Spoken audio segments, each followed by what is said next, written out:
Out of all the girls in the world, he chose her little sister, after she had waited for him for 18 years. The younger one had looked her own sister in the eye and asked if she could not see that he loved her more.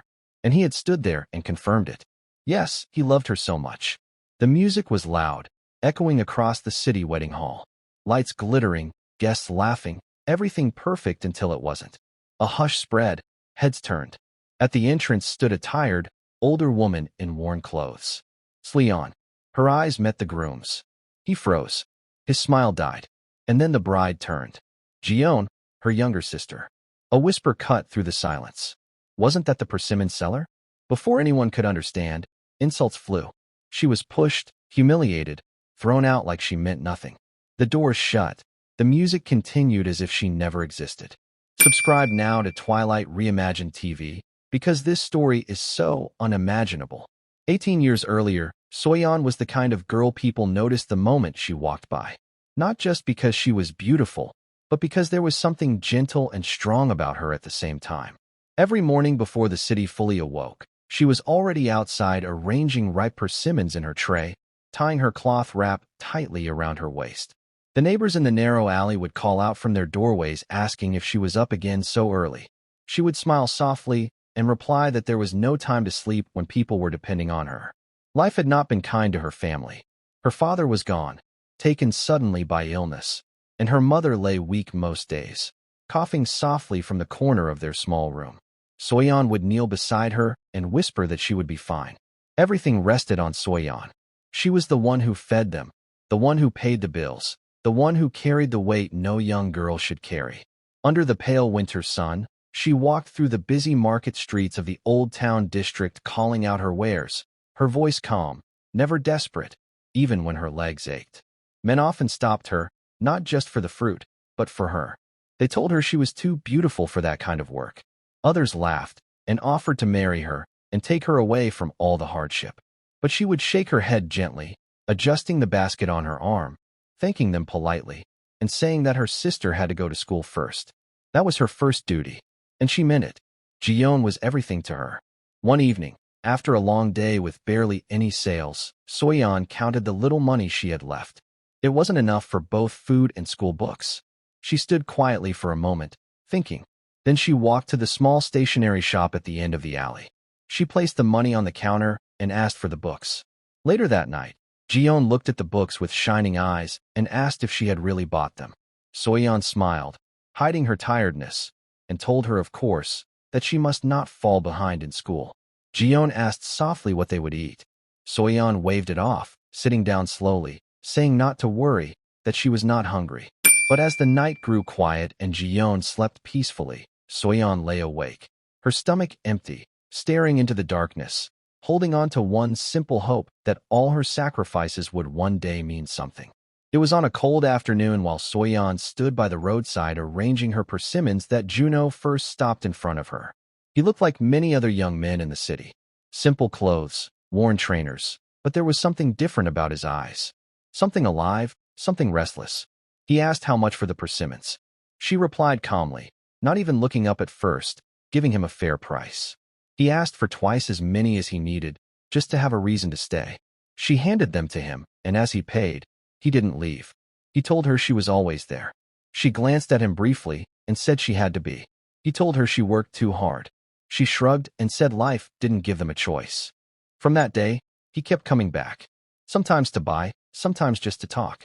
He told her about his dreams, about leaving the country, about making something of himself. He would say that this place was too small for him, that he was meant for more. Soyeon would listen quietly, often smiling at his confidence. Slowly, without even realizing it, she began to look forward to seeing him. And he began to fall for her deeply, not just because she was beautiful, but because of how she carried her pain with strength, how she put everyone before herself. One evening, as the sun was setting behind the hillside rooftops and the street was growing quiet, he stood in front of her more serious than usual. He said her name softly. She looked at him and waited. He took a breath and told her he loved her. She froze, her heart skipping. He continued, saying he couldn't marry her like this, not like this. Her expression changed slightly. She asked what he meant. He said he was still nothing, that he had no money and no future there. but he asked her to support his travel abroad, promising he would return and marry her, that this chance would change their lives, that he would take her away from all of it. Soyeon was silent. The sounds of the street faded around her. She asked quietly if he wanted her to wait. He stepped closer and told her it wasn't just waiting, that if she helped him now he would never forget her, that he swore he would come back for her. She looked at him for a long moment, her heart caught between fear and hope. Everything in her life had taught her to be careful, but love spoke louder. She said okay, softly, almost like a whisper. She told him she would help him. That moment changed everything. From that day, Soyeon began to push herself beyond her limits. She woke up earlier, slept later, took on extra work wherever she could find it. A neighbor warned her she would fall sick if she continued like that. She shook her head and said she was fine, that she had something she was working towards.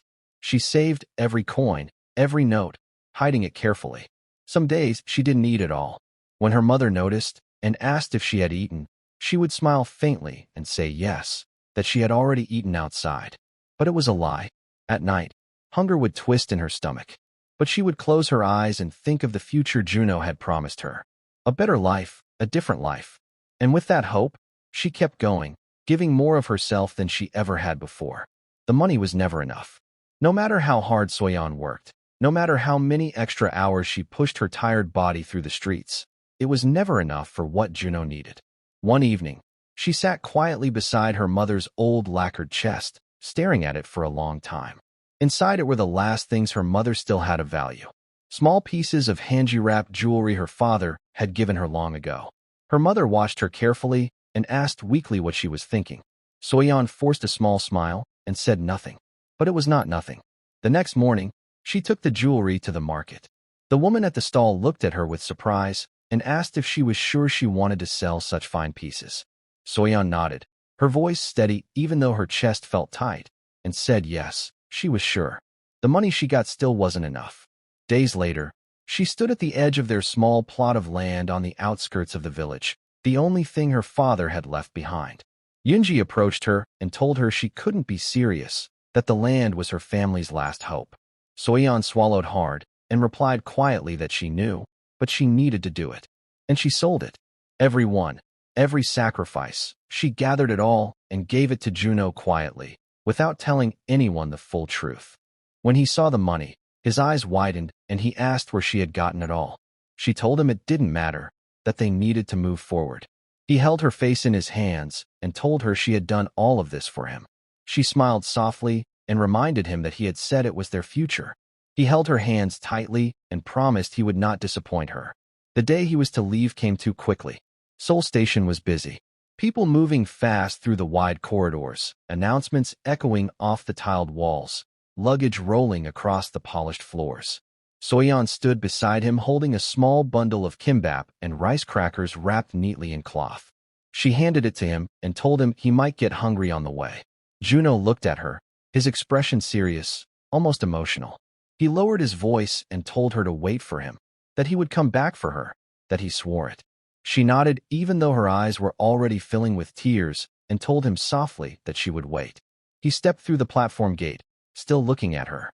For a moment, everything felt still. Then the KTX doors closed and the train began to move. Soyeon stood there, not moving, not speaking, just watching as he slowly disappeared into the distance. A tear rolled down her cheek, but she smiled through it, holding tightly to the only thing she had left: hope. At first, the days moved slowly, every morning filled with expectation, every evening ending with quiet hope. Soyeon would check her small phone again and again, waiting for a message, a call, anything. She told herself he had just arrived, that he needed time. Weeks passed, then months. She began sending messages. She asked if he was safe, if he had settled well, telling him she was waiting. She even asked someone at a PC bang near the market to help her send emails. Each time she pressed send, her heart would beat fast, hoping this would be the one he replied to. But nothing came back. No message, no call, no sign. People in the area began to notice. Women at the market asked if she had heard from her man. She forced a smile and said not yet, that he must be busy. Others said these things were not easy, that maybe he was struggling over there. Someone else suggested maybe he had lost his phone. Soyeon held on to those words, repeating them to herself whenever doubt tried to creep in. But time did not stop. Months quietly turned into years. The bright young girl people once admired slowly faded into a woman shaped by waiting. Every morning she was still at the market, her basket of persimmons beside her, calling out in the same calm voice. Even when her body was tired, even when her heart felt heavy, she kept going.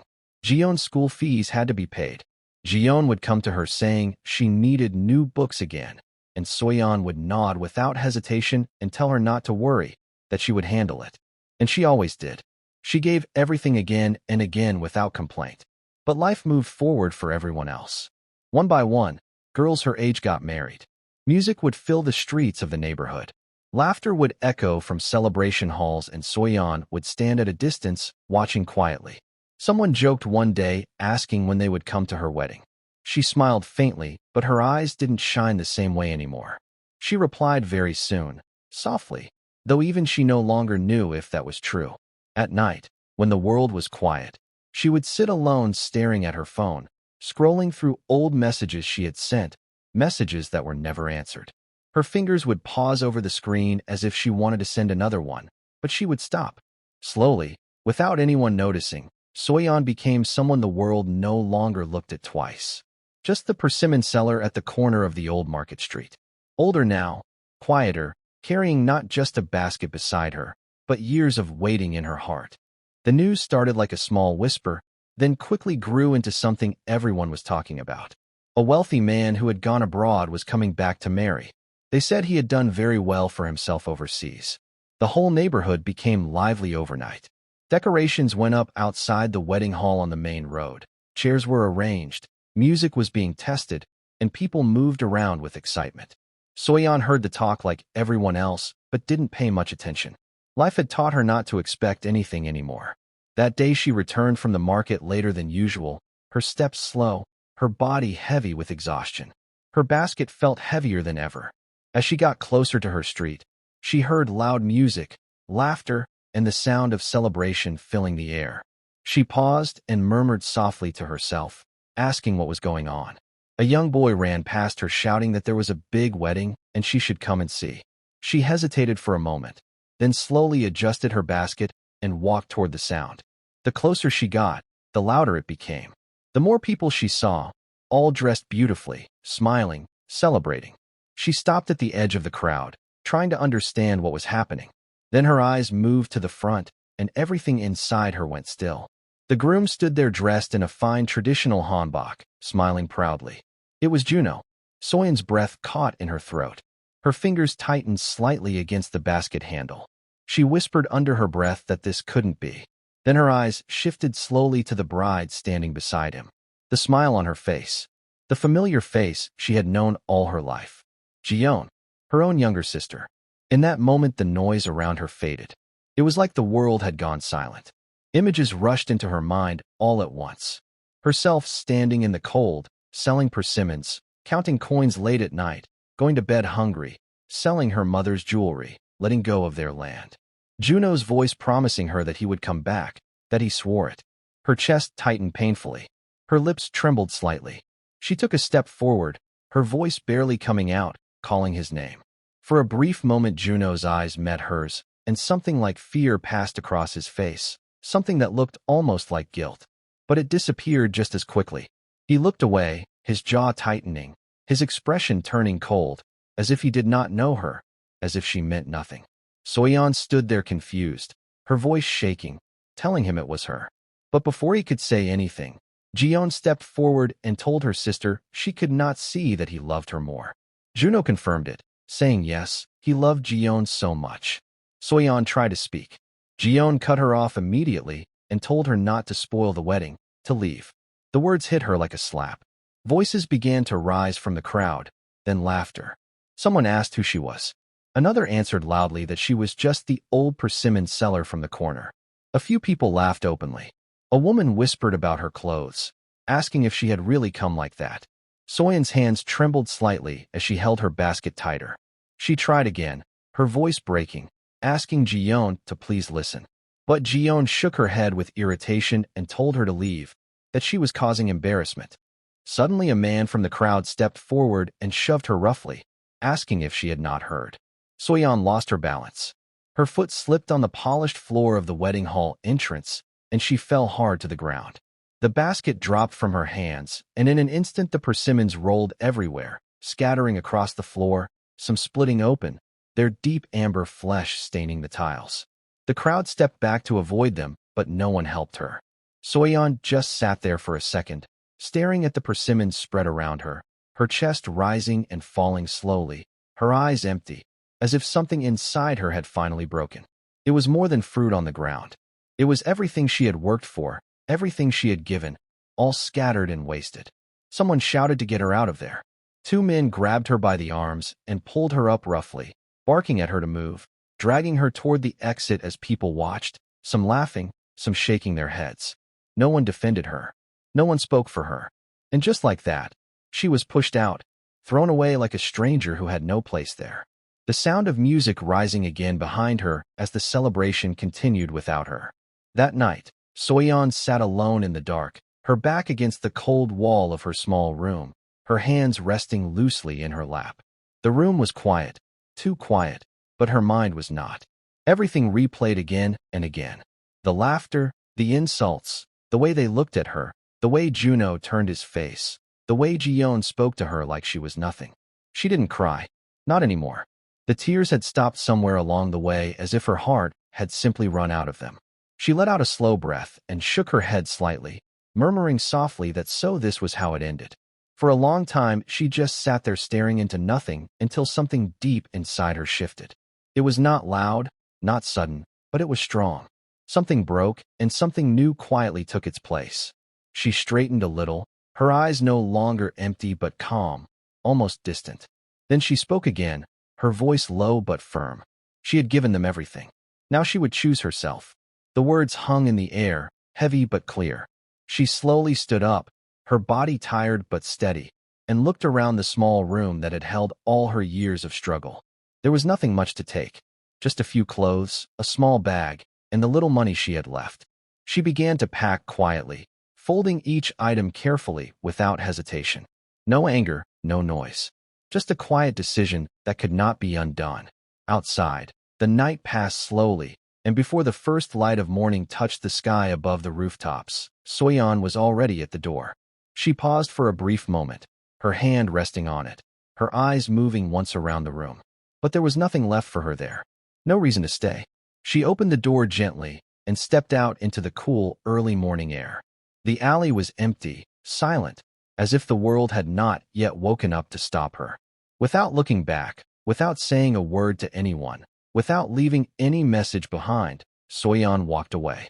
When Soyeon arrived in the city, everything felt too big, too fast, too unfamiliar. The noise, the traffic, the endless movement of people through the wide streets and underground passageways. It was nothing like the quiet place she had left behind.